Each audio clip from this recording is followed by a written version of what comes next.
The ink from Victoria Vance's $3,000 fountain pen barely made a sound as it glided across the eviction notice, but to the man standing on the other side of the desk, it sounded like a wrecking ball. In the doorway of the rundown garage, an 8-year-old girl clutched her stuffed bear. She watched the neon sign her father had built with his own 2 hands flicker out, for the last time.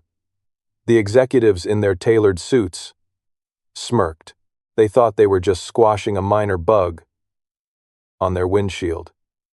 They had no idea that by tearing down this one broken-down shop, they were forcing a quiet mechanic to build a billion-dollar empire.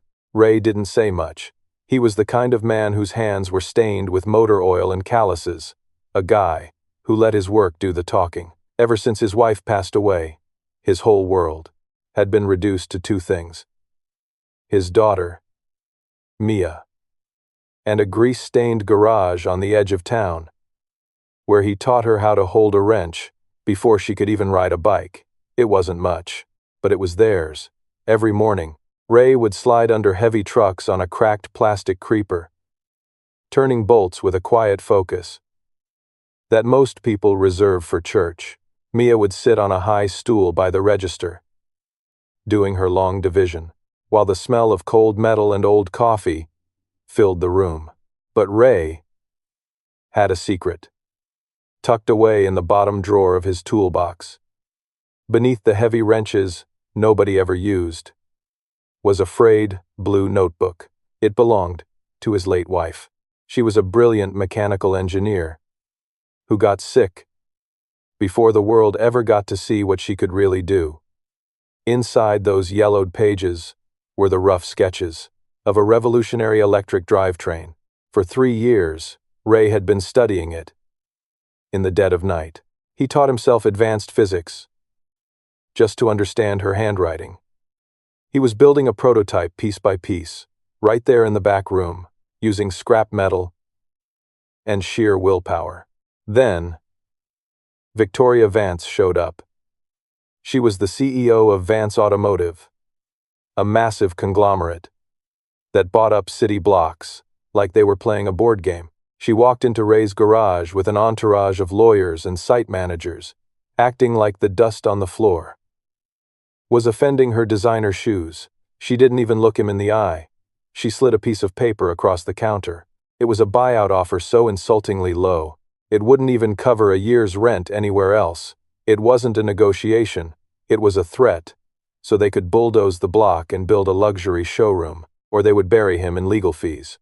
If you've ever had someone look down on you, and you know that adversity is just a stepping stone to rise, drop a comment right now and say, "I will never break." Ray just looked at the check. He looked at Victoria.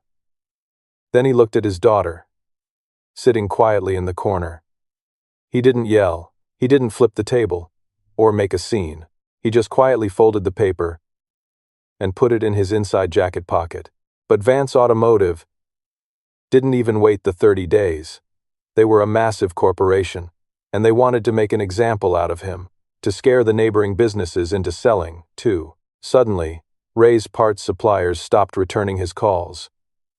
The delivery drivers who used to know Mia by name were suddenly instructed to cancel his accounts. City inspectors showed up unannounced on a Tuesday morning. They slapped him with ridiculous fines for building codes that hadn't been enforced since the 1990s. His commercial insurance policy was mysteriously canceled overnight due to a sudden elevated risk assessment. They were legally and systematically choking the life out of his business. They didn't break a single law, but they made it completely impossible for him to breathe. On the final day, the garage was stripped bare. Ray had loaded the last of his heavy tools into the back of his beat-up truck. The echo of the empty service bays felt louder than a freight train. Mia stood in the center of the room, her little hand gripping Ray's jeans. She looked around at the bare walls, where her drawings used to hang. She looked up, with tears welling in her eyes. She asked, "Dad, did they take our home?" Ray kneeled down, so he was right at her eye level. He wiped a smudge of grease from her cheek and smiled a genuine, warm smile. He told her, "No, sweetheart. They didn't take anything from us. They just cleared out the junk. So we have room to build something bigger. If you respect the fathers out there, who swallow their own fear and stand tall, just to be a shield for their kids, hit that subscribe button right now." Ray didn't use that meager buyout check to pay off debts or scrape by for a few months. He did something that everyone in town called absolute financial suicide. He drove to the industrial outskirts of the city, miles away from the shiny new developments. He used every last dime of Victoria Vance's money to buy an abandoned, rusted-out manufacturing plant at a tax auction. The heavy iron doors were padlocked with thick orange rust. The roof leaked in 3 different places. The massive hydraulic presses inside were practically antiques, covered in a decade of industrial grime and pigeon droppings. It was a graveyard of broken dreams. But when Ray stood in the middle of that massive, echoing warehouse, he didn't see a graveyard. He reached into his jacket and pulled out the blue notebook. He saw a blank canvas. He looked at the soaring ceiling and the endless square footage. He knew exactly what he was going to do. If you believe that hitting rock bottom just gives you a solid foundation to rebuild, I want you to comment right now. I will never break. It wasn't a movie montage where everything magically comes together in a few minutes. It was 18 months of grueling, bone-deep exhaustion. For the first 3 months, Ray slept on a cot in the corner of the factory floor. He spent his days repairing the old hydraulic presses, and his nights studying the complex torque distribution equations his wife had left behind. He didn't have a team of corporate engineers or a multi-million-dollar research budget. He had 2 hands, a relentless mind, and a daughter who believed he could fix anything. Mia set up her own little office in a corner made of salvaged partition panels. She would do her homework under a single desk lamp, listening to the rhythmic hum of the machines her father was bringing back to life. When the school bell rang, she didn't want to go to the park or watch cartoons. She wanted to be right there, handing him the correct size socket wrench. By the 4th month, Ray filed his first patent. The lawyer who reviewed his technical documents called him 3 days later, completely stunned. The lawyer asked what university Ray had graduated from to develop a foundational architecture like this. Ray just smiled and said he went to the School of Hard Knocks. Word started to spread. It didn't happen through flashy marketing campaigns or expensive billboards. It happened the way real respect is earned, through engineers whispering to other engineers about a product that defied the laws of physics. A small electric vehicle conversion shop in Pittsburgh ordered a sample component. They tested it, thought their equipment was broken, and tested it again. The efficiency of Ray's drivetrain was 19% higher than anything else on the market. Within 10 months, Ray's abandoned factory was employing 17 people. The machines were running hot. The floor was spotless, and the name Holt Precision Works was quietly disrupting the entire industry.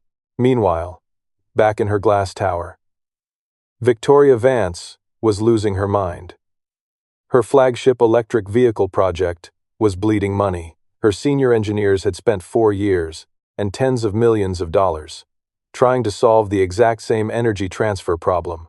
They couldn't do it. During an emergency board meeting, her director of technology slid a dossier across the polished mahogany table. He told her that a new, independent fabricator in Ohio was manufacturing the exact component they desperately needed. Victoria demanded to know who it was. Her assistant pulled up the patent filing and a satellite image of the factory. The name on the patent was Ray Holt. Victoria stared at the photograph, her face draining of color. She remembered the dusty garage, the 8-year-old girl, and the mechanic she had treated like dirt on her shoe. She realized that, by crushing his small business, she had inadvertently given him the time and the desperate drive he needed to finish a billion-dollar invention. If you know that the people who underestimate you are actually handing you the keys to your success, comment right now. I will never break. Victoria didn't send her lawyers this time.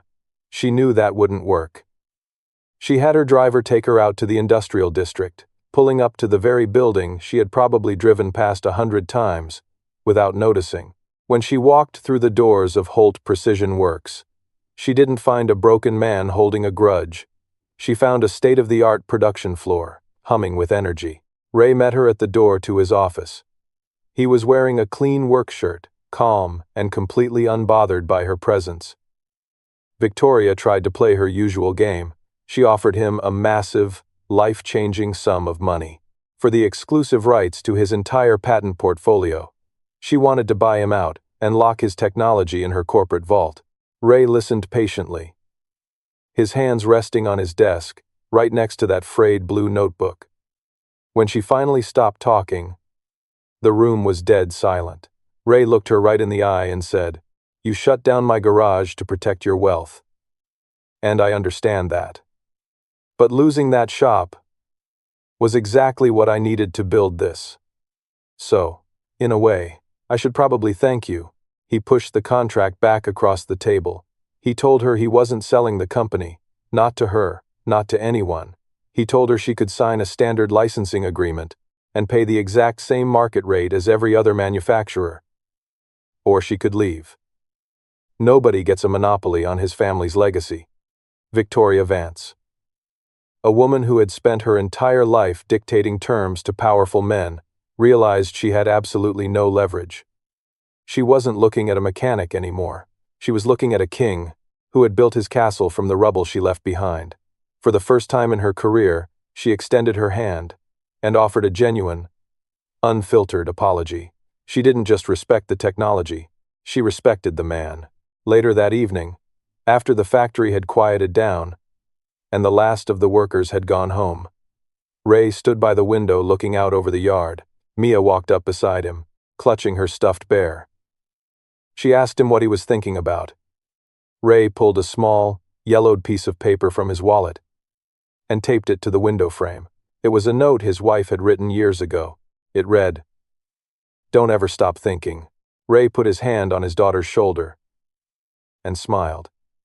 He knew that no matter what storms came their way, they would always know how to build a shelter. If you believe that a strong mindset and a relentless heart can overcome any obstacle, drop one last comment and declare to the world, "I will never break."